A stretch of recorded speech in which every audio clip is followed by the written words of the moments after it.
This is Family Author Forum 395.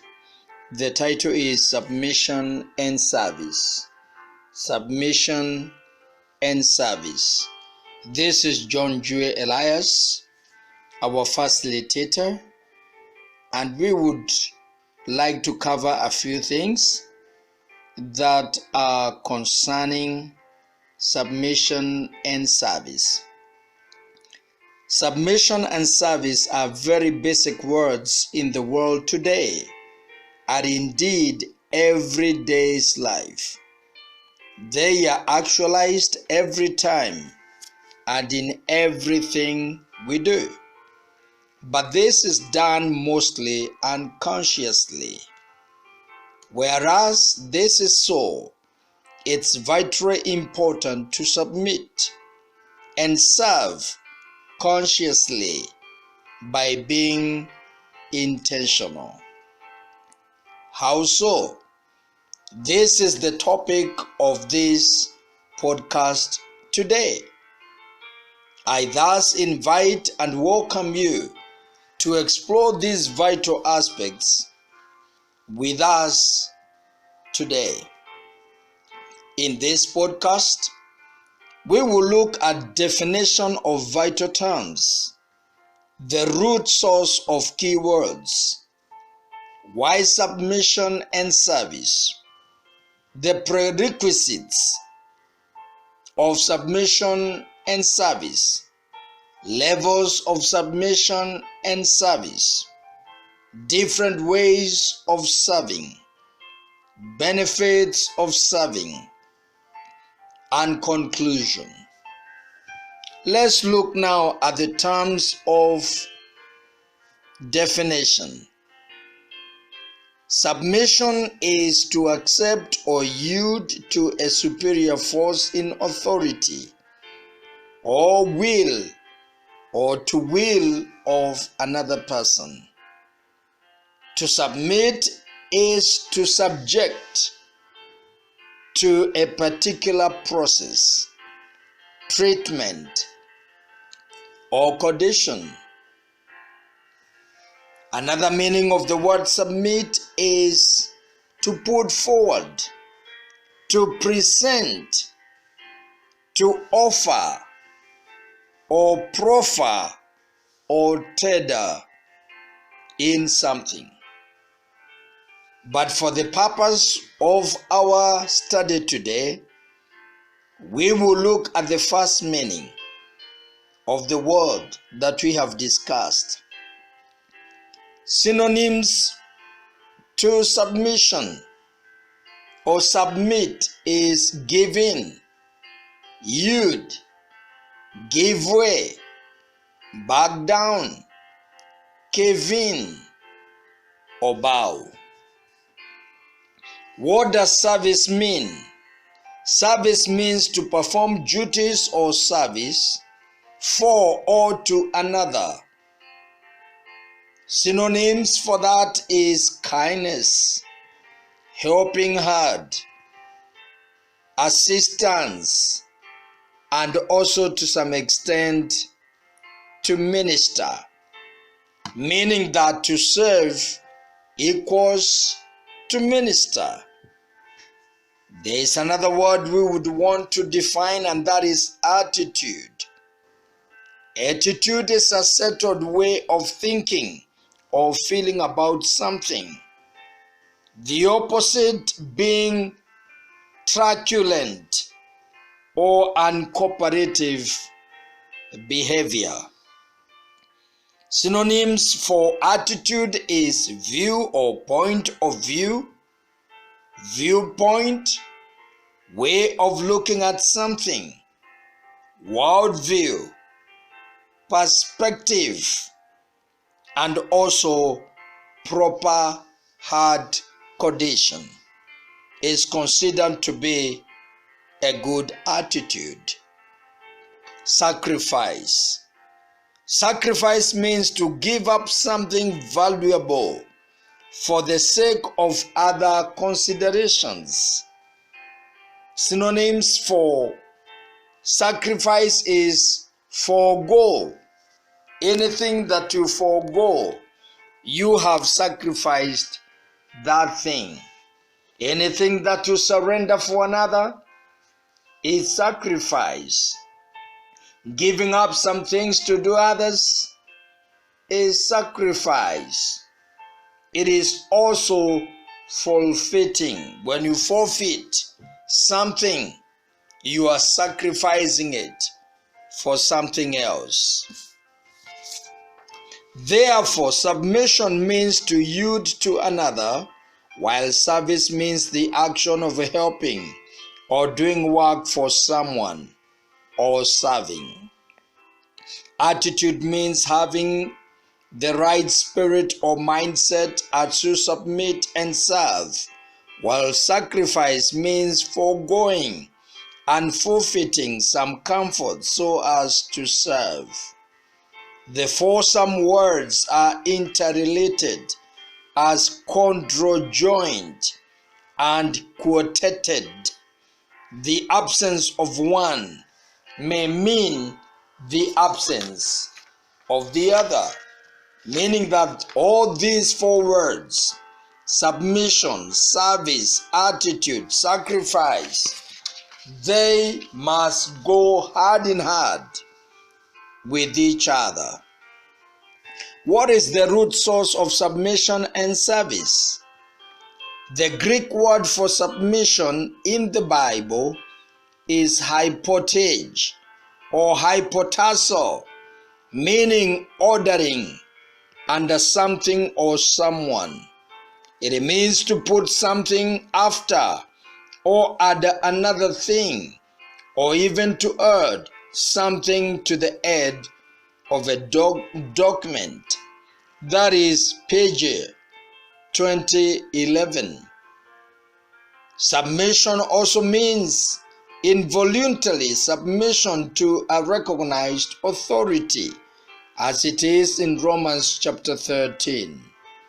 In the New Testament, service was mainly done by servants to masters, and that is why in the writings of Paul, we read him instructing servants on how to work and masters on how to treat servants. So it is because in the New Testament world, there were a lot of masters and servants. That was the relationship that existed then. The term servant leadership was authored by the Quaker manager and social theorist called Robert K. Greenleaf in the 1970s in his work, The Servant Leader. In this work, Greenleaf put servanthood before leadership. Therefore, serving is practicing servanthood. And for us to be able to serve, we must be able to exude servanthood within ourselves. And that is why we have described the word attitude, the word submit, the word service, and humility. All these are important words for our good service. Why submission and service? As believers, we are called into many things and aspects in life. One of these aspects is to serve. This call to service was heard at the time of Adam, Noah, Abraham, Saul, David, prophets, and priests, etc., etc.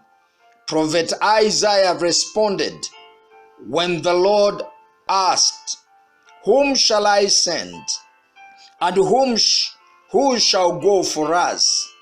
Then said I, Isaiah, "Here am I, send me."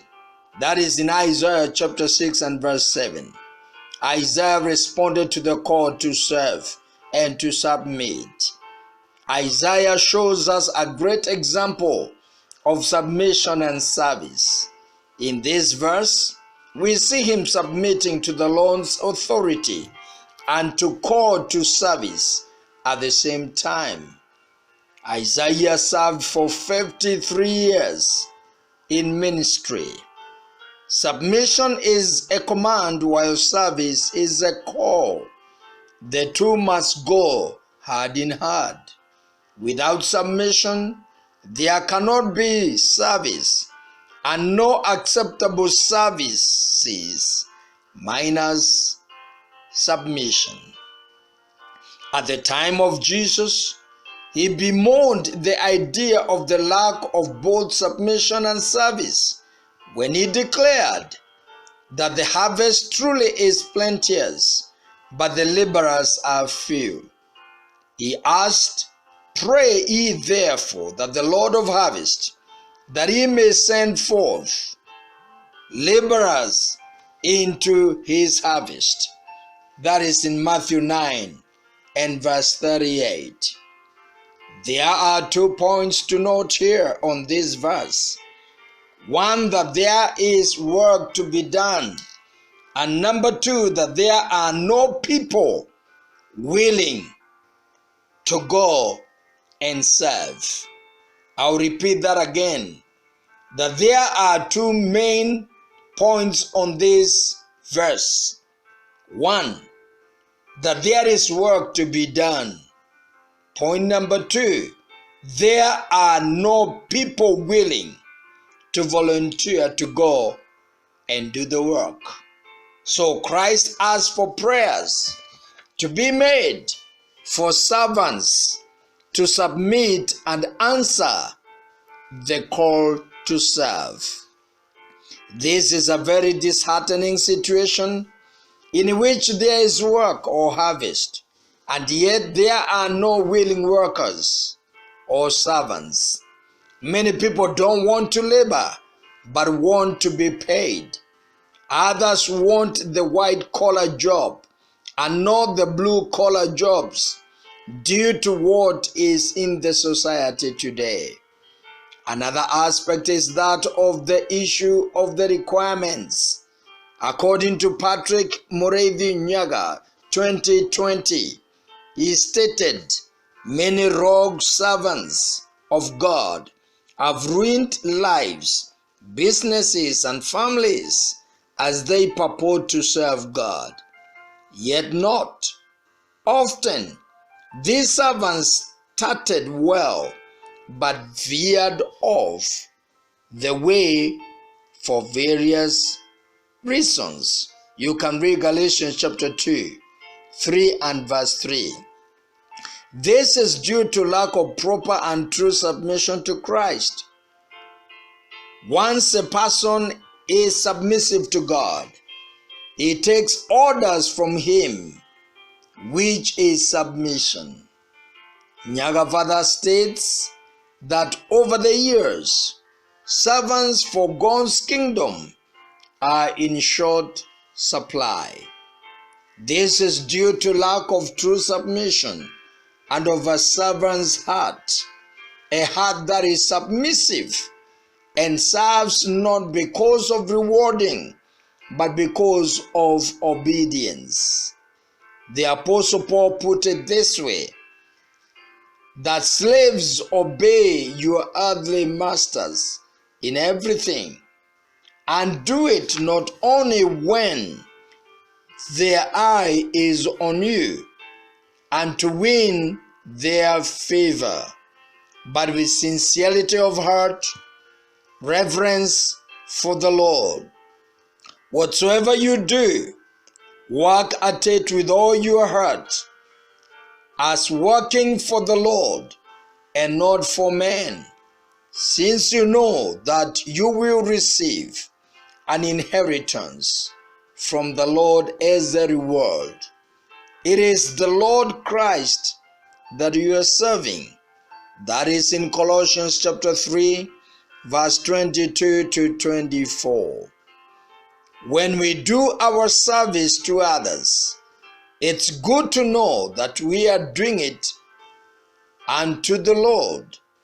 This attitude would enable us to be faithful, to be consistent, and to strive for excellence every time that we serve. Service to mankind is service to God. This was stated by Swami Vivekananda. We can only serve God through serving people, as ministry is anything and everything we do for God and people.